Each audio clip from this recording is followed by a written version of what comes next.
Hari ini, sesi ini kita belajar guru Kristen. Terus sekarang waktu saya dapat tema ini, ya saya bingung, apa yang mau dibahas ini guru Kristen?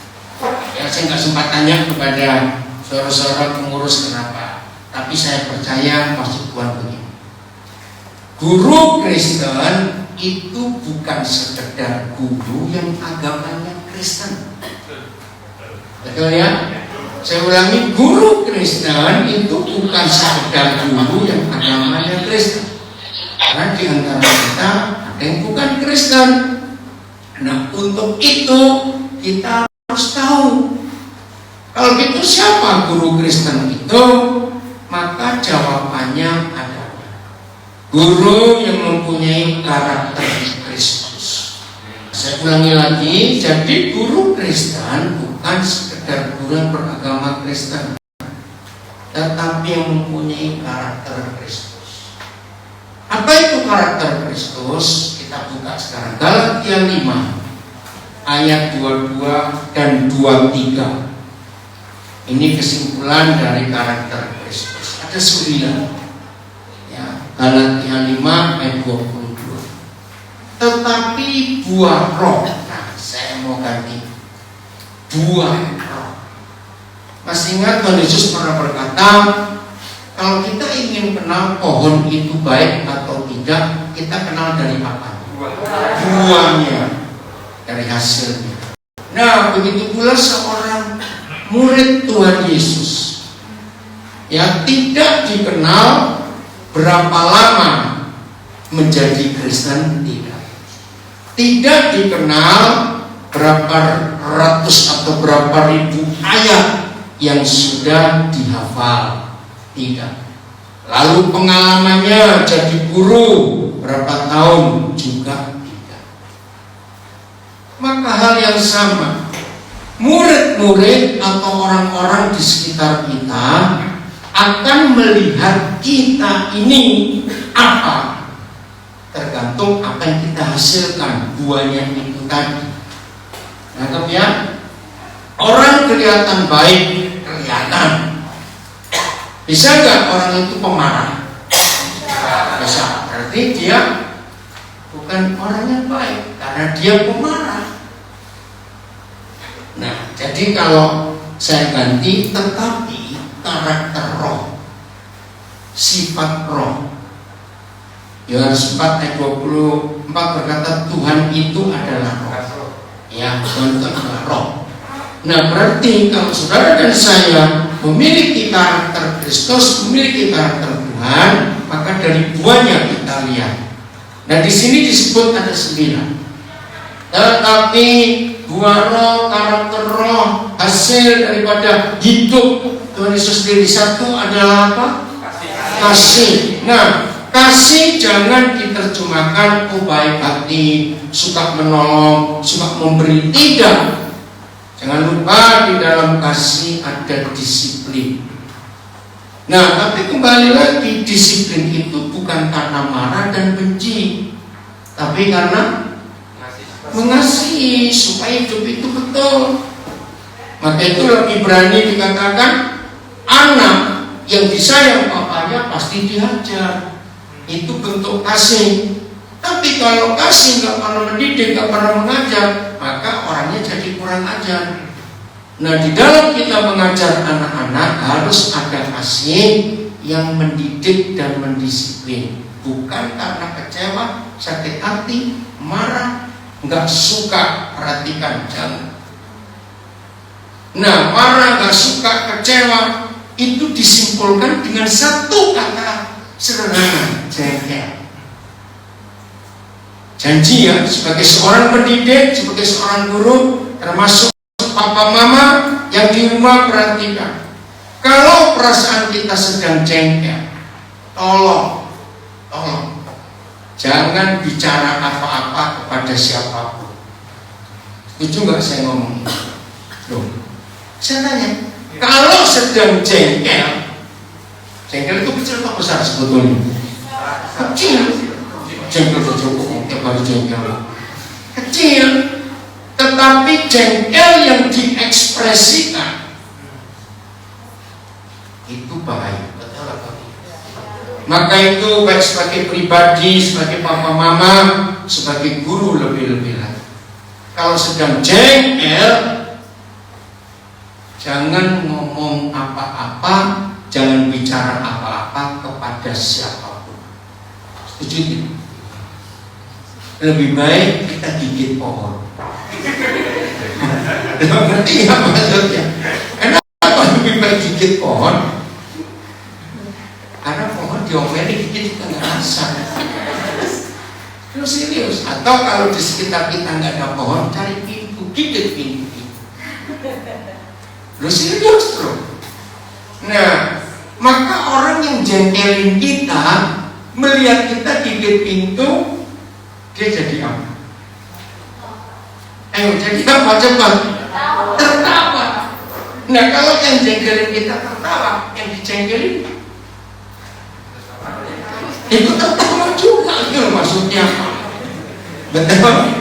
Maka itu ketika kita sebagai pendidik, sebagai guru jengkel, lebih baik jangan masuk kelas.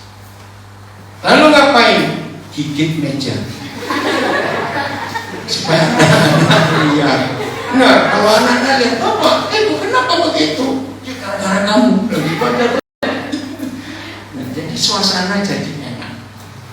Kasih itu pasti mendidik, mendisiplin. Itu karakter yang pertama. Kedua, baca cepetan. Sukacita. Semua kita pernah jadi murid, bukan? Ya toh, kalau nggak pernah jadi murid, bahaya jadi sini. Kenapa? Nah, lihat. Suka atau tidak, waktu kita masih sekolah, masuk guru kita, baru masuk kelas, wajah dilipat-lipat. Ngerti kata itu? Apa itu wajah dilipat-lipat? Iya. Aduh, kalau lihat orang wajahnya dilipat-lipat, ini saya ini lebih baik lihat wajah kucing sakit. Kenapa? Karena orang yang gak ada sukacita jangan masuk kelas. Sebagai seorang pendidik penting sekali. Ya, saya ulangi lagi, semua kita pernah jadi murid.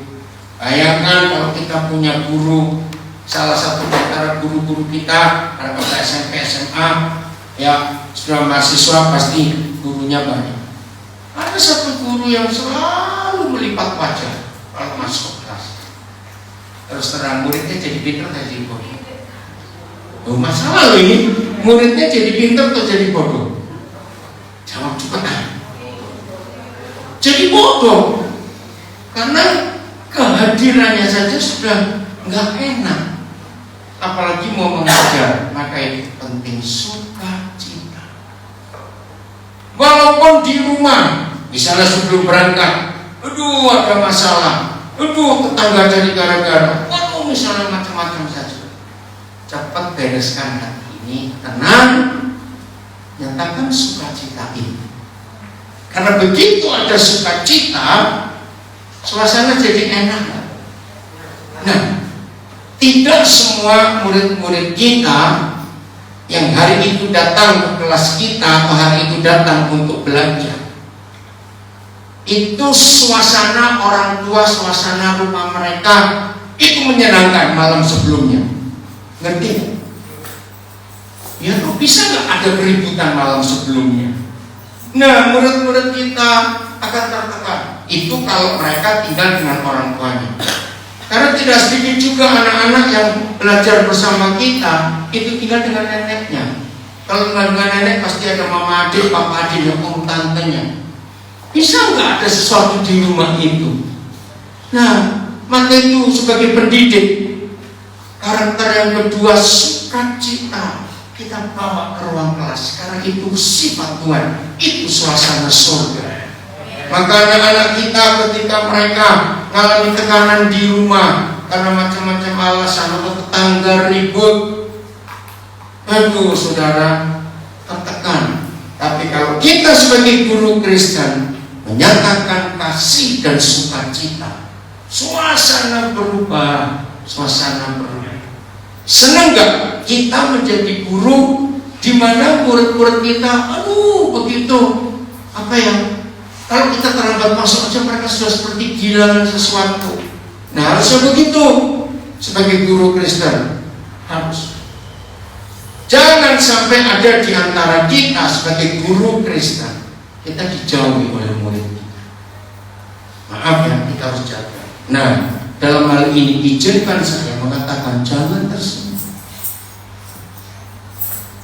Tidak harus, tidak harus kita selalu pakai harum-haruman, bau-bauan kemenyan, tidak harus. Tapi izinkan saya ngomong ini, jangan tersinggung.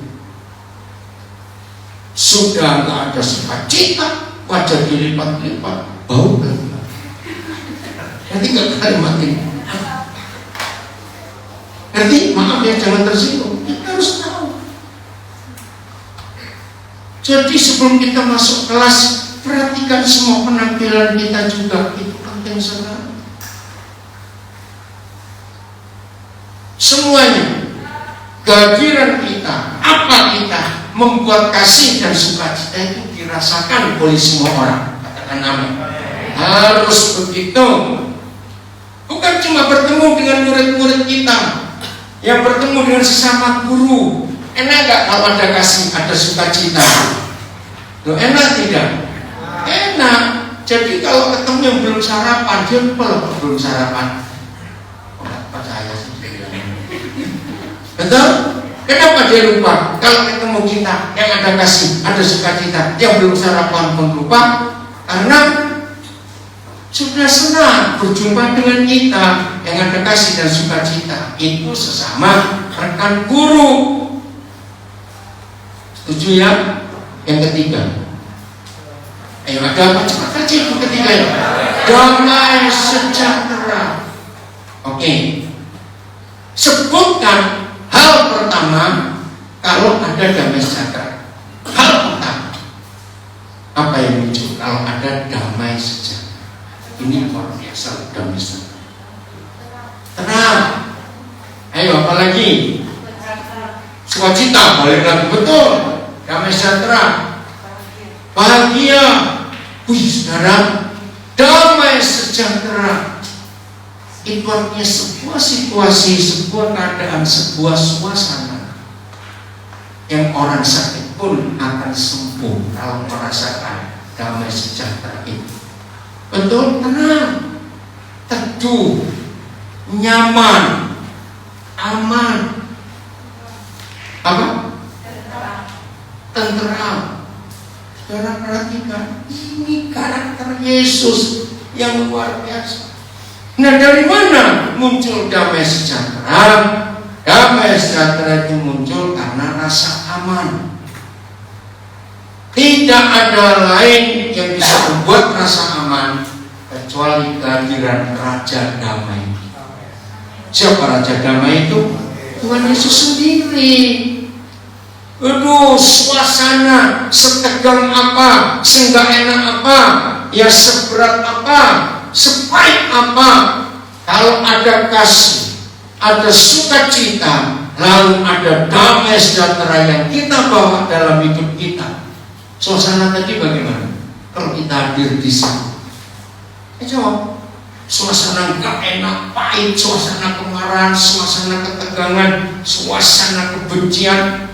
Ayo kalau kita hadir dengan kasih, sukacita, damai sejahtera, coba jawab. Jadi bagaimana suasana itu? Ya berubah.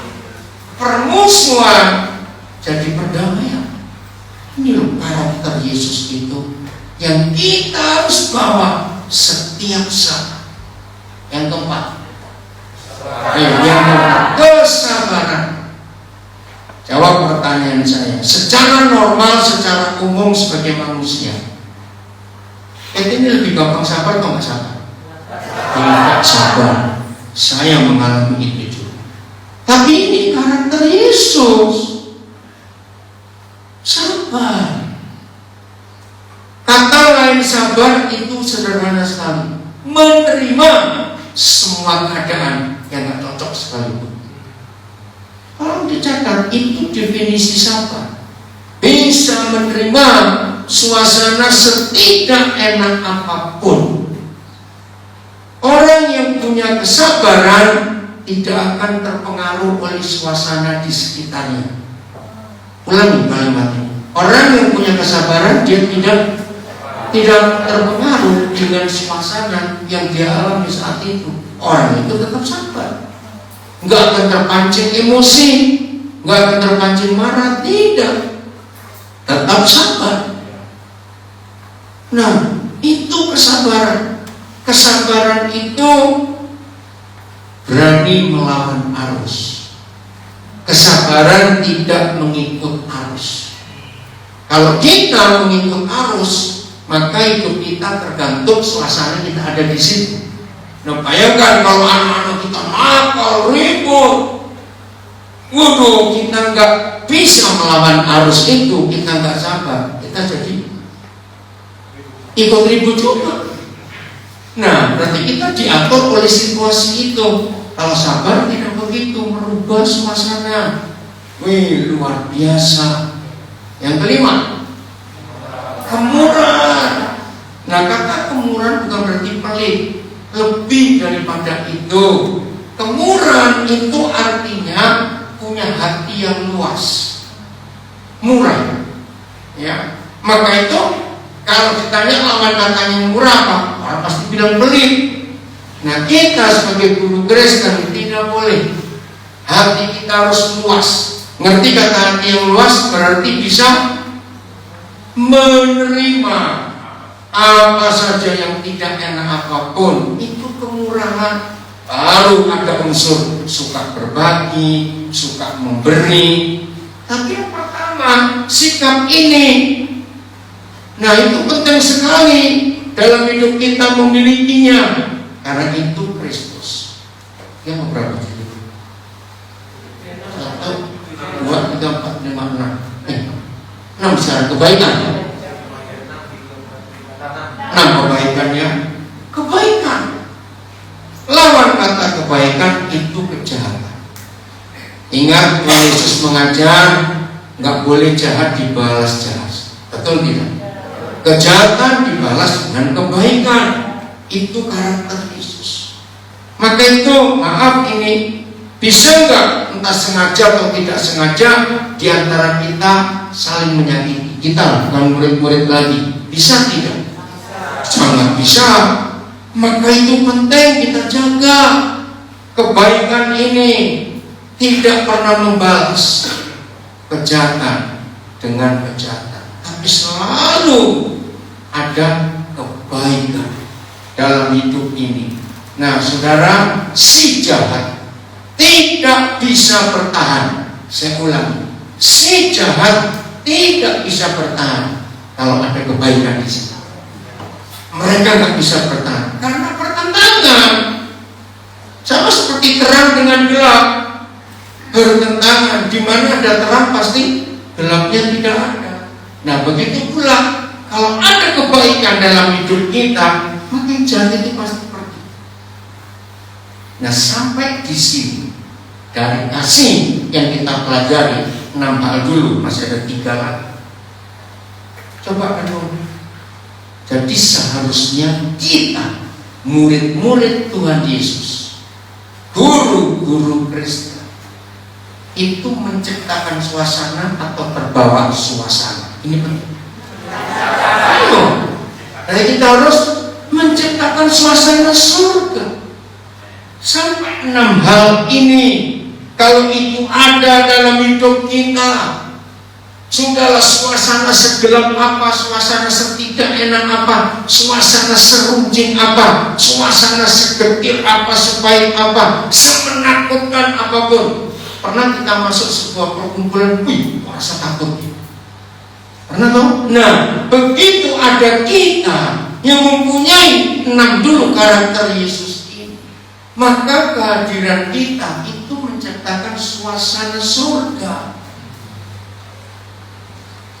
Di mana saja kita berada, yang di rumah mengikuti di rumah perhatikan ini, dimanapun kita berada, maka kita harus menciptakan suasana, bukan ikut suasana. Nah, dari 6 ini biar itu menonjol sekali dalam hidup kita semuanya.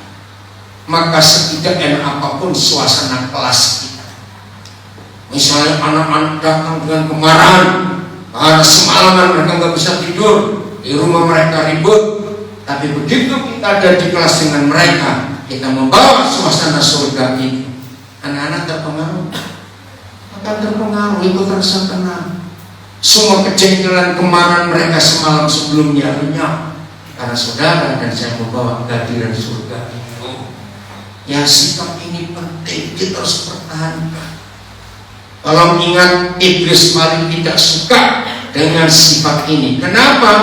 Ya, karena mereka tahu kalau kita ada 6 karakter ini, mereka pasti nggak bisa bekerja. Nah, supaya mereka bisa bekerja, mereka rusak dulu. Nah, ini loh yang kita harus ngerti. Buat iblis mudah atau susah merusak suasana surga itu? Sangat mudah. Dengan rasa jengkel, kalau orang sudah punya rasa jengkel, pasti gampang tersinggung, betul atau salah. Nah, ini bahaya. Maka itu kalau ada di antara kita yang masih istilahnya sensi, ya, harus berubah. Seorang pendidik, seorang guru Kristen tidak boleh punya perasaan sensitif. Ya, cepat terpengaruh dengan keadaan yang tidak enak sekalipun. Harus ada perubahan. Kita yang menciptakan suasana. Jadi 6 ini dipisahkan dengan 3 yang terakhir. Yang ke-7, kesetiaan. Dalam hidup, kita kembali kepada anak-anak. Dalam hidup, anak-anak itu sering melihat ketidaksetiaan dalam hal papa mama. Apalagi kalau anak-anak itu orang tuanya bercerai, maka setia itu nggak ada di hidup mereka. Karena lihat papa mamanya bercerai, tidak saling setia. Nah, kata setia dalam salah satu karakter Tuhan kita itu menunjukkan sikap yang begini, diapa-apakan tetap iya dan setuju. Itu kata setia, di apa-apa. Nah, saya pernah alami dan itu berkali-kali. Ada nggak murid-murid yang suka ngetes guru? Ngerti nggak kalimat ini? Ada tidak? Kalau kita nggak punya kesetiaan, kita bisa terpengaruh. Setia dalam hal apa? Yaitu tadi ketika dites, dicoba oleh murid-murid. Nah, pertama kali saya belajar ini, ini anak-anak belajar dari siapa? Kok bisa ngetes gurunya? Ternyata belajar dari rumah, dari orang tuanya. Yang suka ngetes itu, anak itu jadi kecewa. Maka itu kalau kita diizinkan Tuhan memiliki, memimpin, mengajar murid yang suka ngetes, suka uji, ayo hari ini kita belajar tetap setia. Artinya apapun yang kalian buat, saya sebagai guru kalian tidak akan keluar dari kelas ini. Itu kesetiaan. Ada murid-murid seperti itu, ya mudah-mudahan nggak ketemu tiap hari.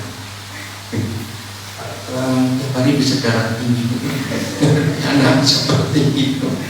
Oke ya, jadi harus setia. Coba lihat, kira-kira kita ini sering ngetes Tuhan ya? Ayo saya tanya, Pak, kita sering ngetes Tuhan tidak? Sering. Nah, bagaimana sikap Tuhan ketika Dia tahu kita tes Dia? Setia, ya tetap baik. Kenapa? Buka aja. Oh, suara nggak percaya. Nah, itulah Tuhan kita setia, luar biasa. Miliki sifat itu. Murid-murid kita akan melihat.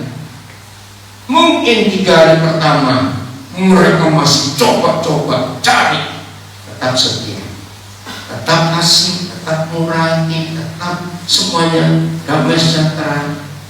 Maka hari keempat yakin mereka akan berubah, karena sudah dites gurunya ini. Dan bersyukur kepada Tuhan kalau ada sifat yang seperti itu. Yang ke-8 ayat 23, kelemah lembutan.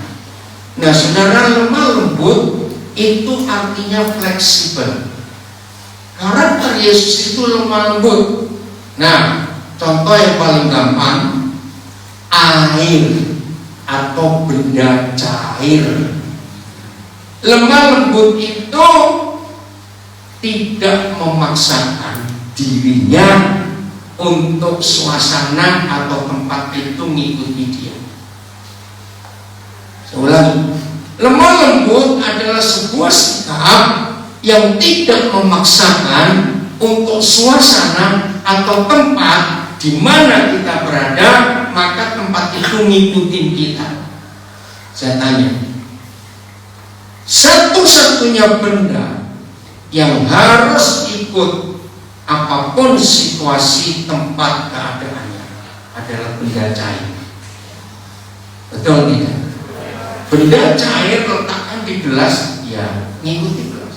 Letakkan di panci, letakkan di ember, tebarkan di lantai.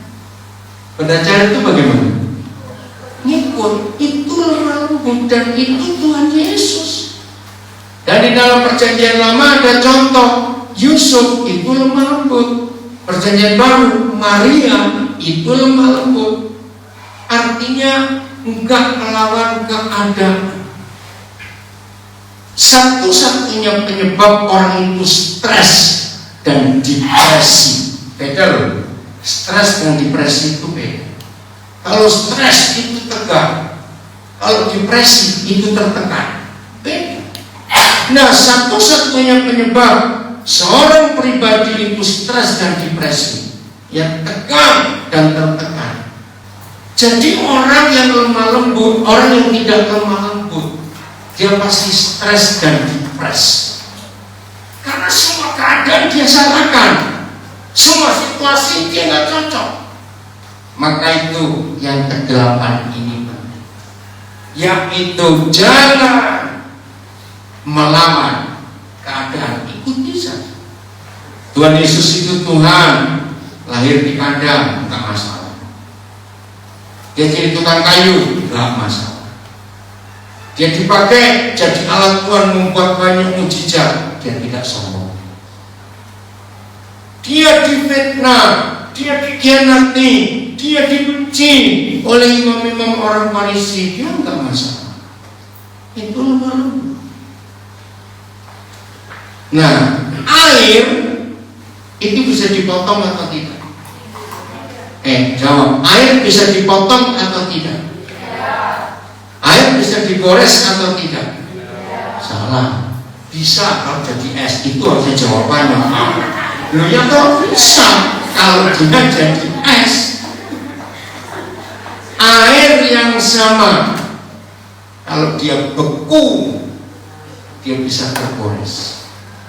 Maka kalau ada di antara kita yang masih gampang tergores dengan kata orang, masih gampang tergores dengan kelakuan orang, masih gampang tersakiti dengan apa, dengan itu, berarti orang itu bukan air, tapi sudah beku. Maka itu minta Roh Kudus yang terus mencairkan hati kita supaya tidak beku. Bagi yang sudah menikah, ini penting dan mutlak.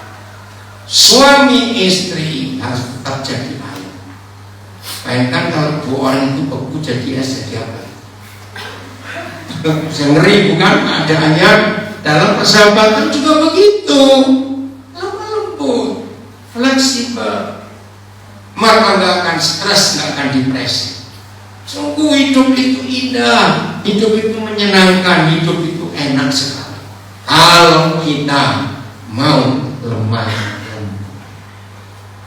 Maaf, jangan tersinggung. Lemah lembut itu bukan lemah gula, beda. Betul tidak? Beda sekali. Nah, maka itu yang suka ngomel-ngomel, berarti dia air atau es?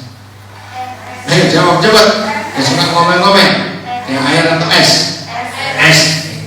Ya, saudara, kalau orang itu air tidak akan suka ngomel, karena dia bisa menerima, nggak tergantung dengan sesuatu dalam hidupnya. Yang ke-9, nah ini kunci dari semua. Harus ada apa? Penguasaan diri. Apa kata lain penguasaan diri? Mengendalikan, ngontrol, apalagi?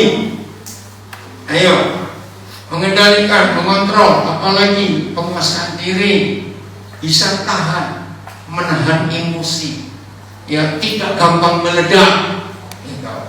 Penguasaan diri. Nah, kembali kepada murid-murid, ada bukan yang suka ngetes gurunya? Ya, maka kita harus punya karakter penguasaan diri ini untuk segala hal. Nanti renungkan lagi di rumah. Supaya kalau kita mengajar, ya, harus seperti itu. Ada penguasaan diri. Maka suasana surga akan hadir, akan ada di hidup kita. Seorang guru bukan mendikte atau memerintah atau memaksa, bukan, tapi memberi contoh. Beda. Lagi sekali, seorang guru bukan mendikte harus begini, tidak. Baca 4 Injil. Tuhan Yesus dengan jelas sekali mengajarkan, memberi contoh. Betul ya? Nah, kita lihat ayat terakhir. 2 Timotius 3 ayat 10. Inilah contoh yang harus ada dalam hidup seorang guru Kristen. 2 Timotius 3 ayat 10. 2 Timotius 3 ayat yang ke-10. Ada 7 hal yang kita harus jadi contoh buat murid-murid kita, buat tetangga-tetangga kita, buat orang-orang yang ada di rumah kita. Harus ada 7.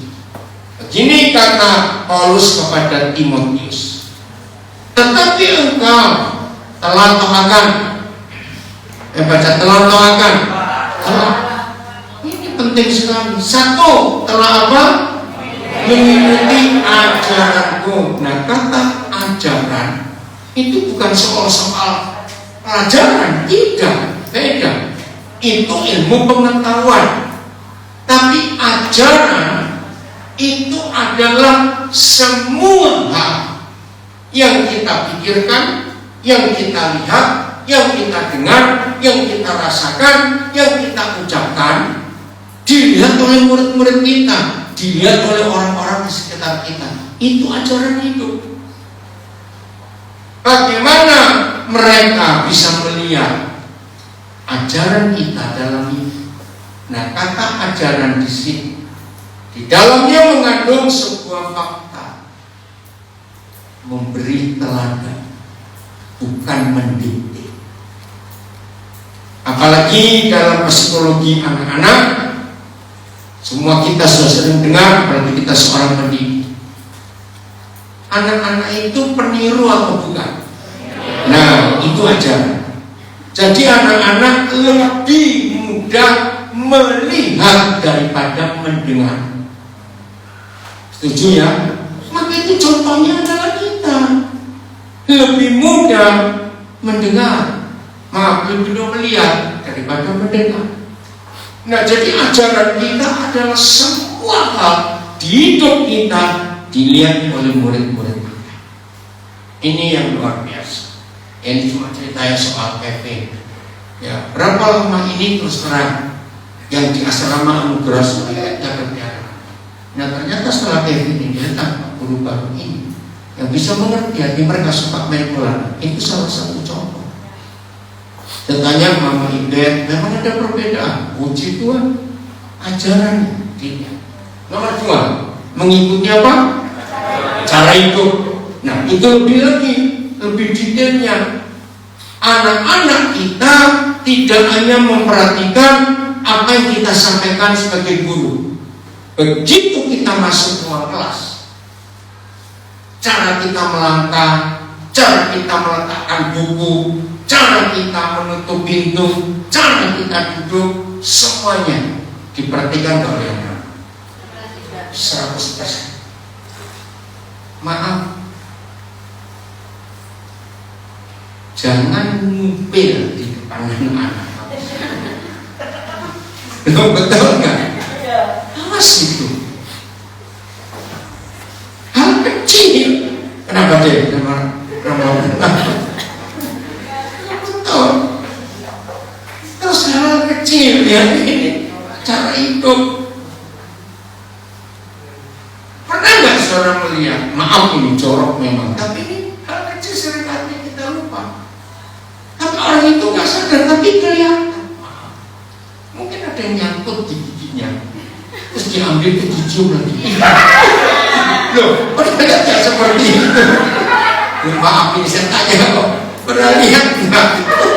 Oh, jadi kamu pernah berarti? Ayo bisa dirukan. Awasnya itu cara hidup. Apa saja. Wih, tanpa kita sadar mereka merhatikan semua hal, termasuk hal-hal kecil, maka itu harus setia. Yang ketiga, mengikuti pendirian. Gak boleh pelin-pelan, harus tegas, bisa memberi contoh. Yang pendirian, gak gampang terombang-ambing, tegas. Ya, tegas itu bukan keras, beda loh. Kalau keras itu menyakiti.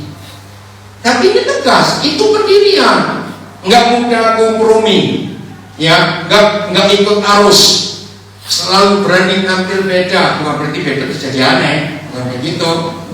Betul ya? Yang ke-1, 2, 3. Yang keempat, dalam mengikuti imanku. Iman kita diikuti oleh anak-anak. Semua contoh di rumah dia jadi papa, jadi mama, anak-anak melihat semuanya itu. Bagaimana iman kita? Iman itu dilihat ketika anak-anak tahu kita sedang punya banyak masalah. Anak-anak tahu iman kita. Bagaimana kita bergantung kepada Tuhan dalam hidup ini. Itulah iman. Yang ada banyak contoh di Alkitab tentang iman. Yang berikut, nah, ketemu lagi kesabaran kita.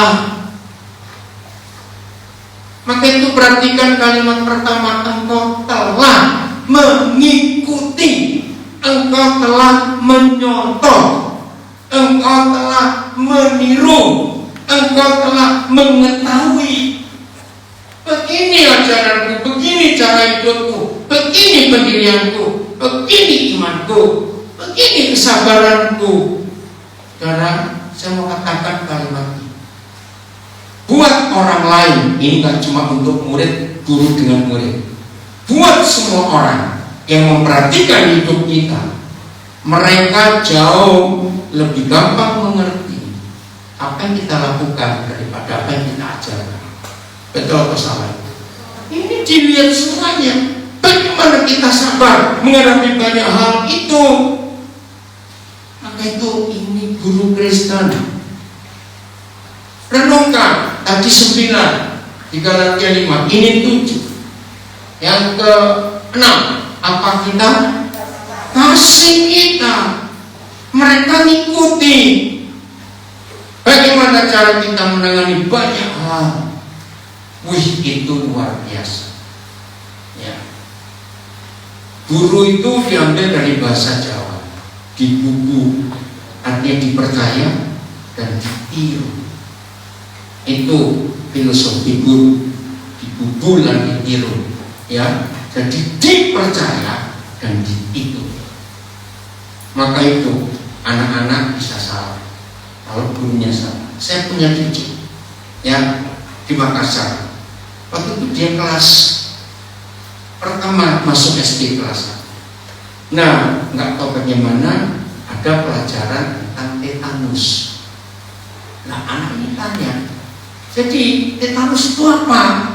Nah, gurunya nggak bisa jelaskan.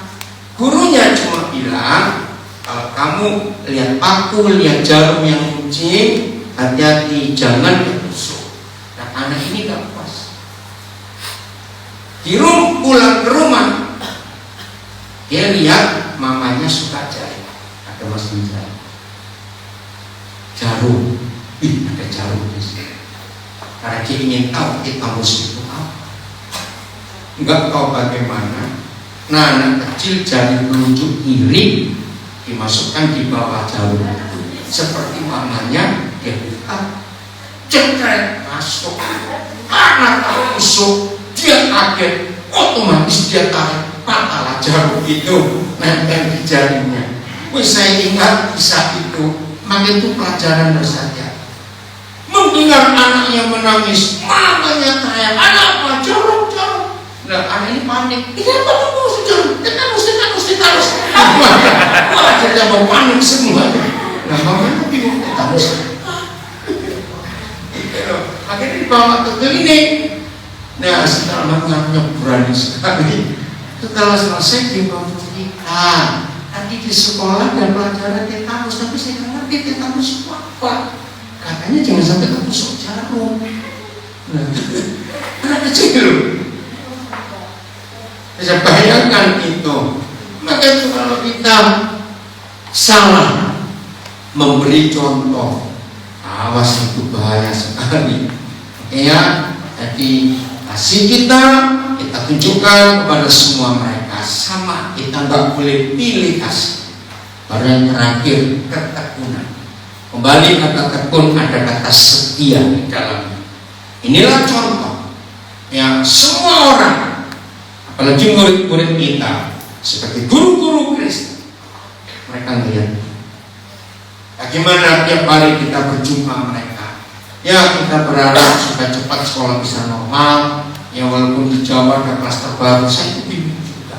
Masa baru masuk berapa hari, kok bisa ketahuan ini positif lah? Kapan tesnya? Itu saya mikir. Maka itu, kapan Tuhan segera menyatakan diri ya? Bahwa COVID ini betul-betul konspirasi, pasti buatan orang. Karena orang mau bisnis semuanya, uang semuanya. Saya bayangkan itu. Ya, ayo kita semuanya menjadi contoh yang betul. Tekun dalam hal apa saja. Sabar. Ya, semua suasana di rumah jangan dibawa ke ruang kelas. Hadirkan surga dapat semua sikap hidup kita. Kira-kira kalau kita menjadi guru Kristen dengan karakter Yesus yang 9 di Galatia 5 dan sikap kita di 2 Timotius 3:10, kira-kira murid-murid kita jadi apa? Ayo, murid-murid kita jadi apa ini? Wih, jadi hebat. Mereka tak cuma lihat buku, tapi lihat hidup kita adalah pelajaran yang bisa langsung dilihat. Mau jadi guru yang benar, mewakili Tuhan Yesus, termasuk mengikuti di rumah, papa mama jadi teladan untuk anak-anak kita. Tuhan Yesus memberkati kita semuanya. Tepuk tangan buat diri sendiri, jangan pagi lagi teman-teman. Jangan ada di sini hari ini. Haleluya. Selamat menjadi guru yang berkenan kepada Tuhan, dan pelajaran pendidikan yang Tuhan percayakan buat kita di pelayanan desa terpadu ini akan memuliakan Tuhan. Tuhan memberkati.